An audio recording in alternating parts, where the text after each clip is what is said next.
Please turn your hymn books to 103. We'll sing that in just a few minutes.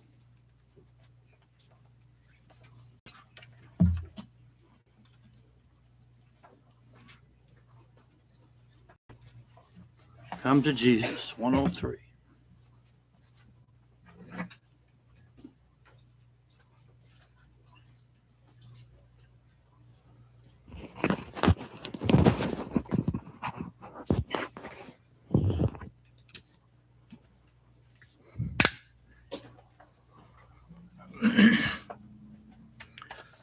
I'd like to talk to you just for a few moments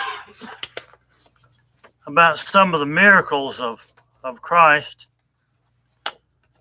and what kind of they were and how they were viewed and kind of people they affected.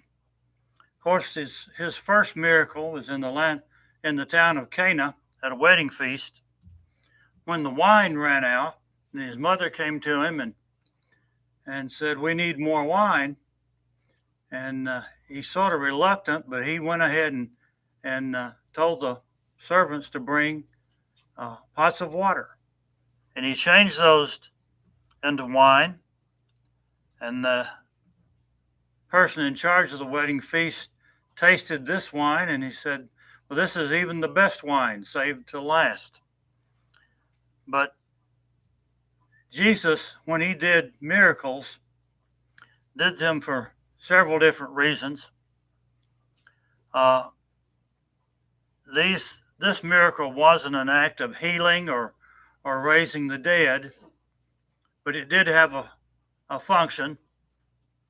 It showed Christ's compassion and care for what was going on, and it was the beginning of his, that we know of, that we have record of his miracles that took place throughout his life. Then I'd like to look at the one in Matthew 14, healing the sick and feeding the 5,000. The disciples had just heard of the death or the murder of John the Baptist. And Jesus went to a recluded place and by himself. I'm going to read you a few verses of that, what happened. In Matthew 14, 13 through 18, when Jesus heard it, he departed from there by boat to a deserted place by himself. But when the multitudes heard it, they followed him on foot from the cities. And when Jesus went out, he saw a great multitude, and he was moved with compassion for them, and he healed their sick. Now, many times we hear people tell of the feeding of the 5,000, but I think I missed healing of the sick here. But he had compassion on them, and he healed the sick. We don't know how many. It's not stated in the scriptures. But I think they came to listen to him. Many of them may have been followers of John the Baptist, and they were saddened at his murder by Herod. But when it was evening, his disciples came to him, saying, "This is a deserted place. The hour is late. Send the multitudes away that they may go into the village and buy food." But Jesus said, "They don't need to go away. You give them something to eat." And they said to him, "We only have 5 loaves and 2 fish. And he said, "Bring them here to me." And he prayed over them, passed them out, and they took up more than they passed out, and everyone was fed. And when it said 5,000, that's just the men. So there could have been many more. They were seeking Jesus and not the food. And Jesus must have spoken to them, and they stayed there longer than they expected. But in the next instance, when Jesus fed some more, he told them that they were just coming and seeking him because of the food. This shows a deep care for his followers. You see Jesus showing a lot of compassion, and not just for the leaders or rulers of the Jewish people, but for anyone that would follow him. These acts inspire us to trust in Jesus. He provided what they needed, whether it was healing, food, or a message teaching the truth. Then we're going to look at the walking on the water and calming the sea. This is in Matthew 14:27 through 31. Jesus sent his disciples on ahead of him by boat while he stayed behind to pray. And as the disciples' boat was being buffeted by the wind, Jesus decides to walk on the water to the boat. Well, they were terrified. They didn't know what was going on. But the disciples, probably several of these became his apostles, were beginning to learn what Jesus could do, and they took a different view of him than they had before, a little more faithful. And it says, immediately Jesus spoke to them in Matthew 14:27. He said, "Be of good cheer. It is I, do not be afraid." And Peter, of course, wanted to go and walk on the water too. But his faith didn't keep him on the water. Jesus had to help him up out of the water. This miracle not only shows Jesus' divine power over the natural world, but also the importance of maintaining faith amid life's storms. We have to keep our faith up in the storms that we go through here upon this earth. And a little bit later in the chapter, or in Mark 4:37 through 41, and a great windstorm arose, and the waves beat in the boat, and it was already filling with water. But Jesus was in the stern, asleep on a pillow. And they awoke him and saying, "Teacher, do you not care that we are perishing?"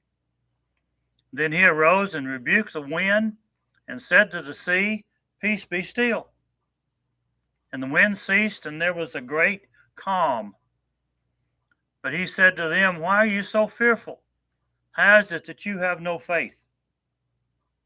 And they feared exceedingly and said to one another, "Who can this be, that even the wind and the sea obey him?" This was an eye-opening, you might say, experience for them.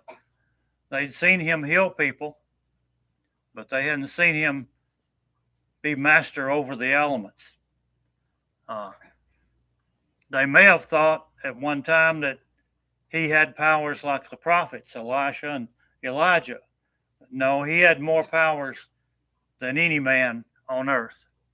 When we focus on Christ, we can overcome challenges that meet us in this life. But if we're like Peter, when fear and doubt creep in, we can falter. Walking on water and calming the storm symbolizes more than just a miraculous act. It's a reminder that Jesus is in control. He is master of this world. Then we look at the resurrection of Lazarus very quickly. It's victory over death. And this is an interesting and shocking miracle that Jesus does, because he proclaims to his disciples or apostles, when he finds out Lazarus is sick, he says, this sickness will not end in death. But so he delays in getting there. And I think this was a necessary delay so he could show his power over the death of Lazarus. But when Jesus arrives at Bethany, he's moved with compassion for Mary and Martha, and he weeps.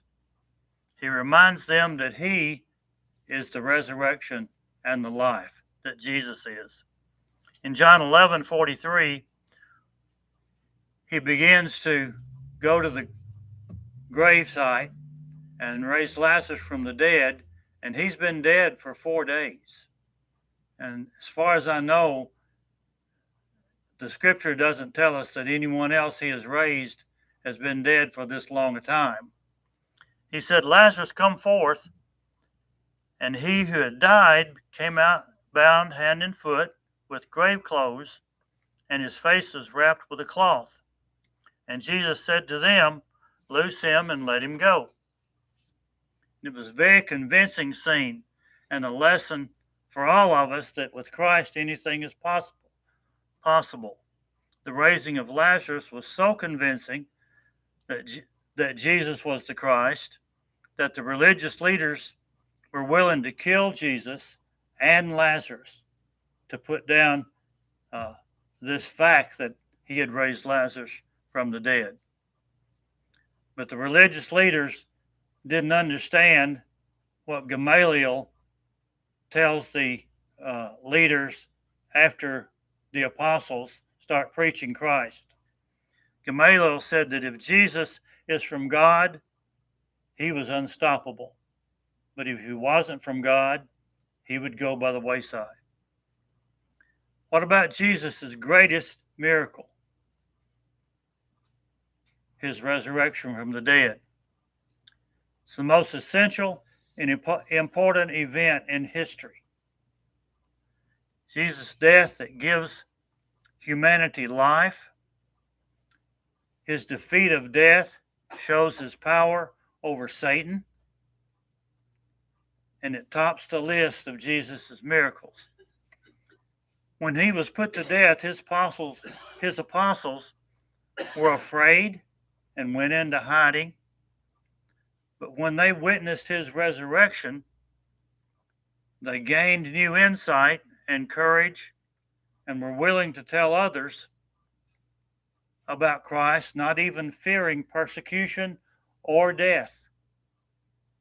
Even though Jesus told his apostles and others that his kingdom was not of this world, it wasn't until his resurrection that many finally understood what he was saying. Many people saw Jesus after he was raised from the dead. These miracles are the proof of life after this life and should help us if we keep the faith and keep it in our hearts, should help us face whatever the future might bring. But we, like his apostles, must have the determination to follow Christ, no matter what the cost. If you're subject to the invitation in any way, won't you come as we stand and sing the song that's been announced? Come to Jesus.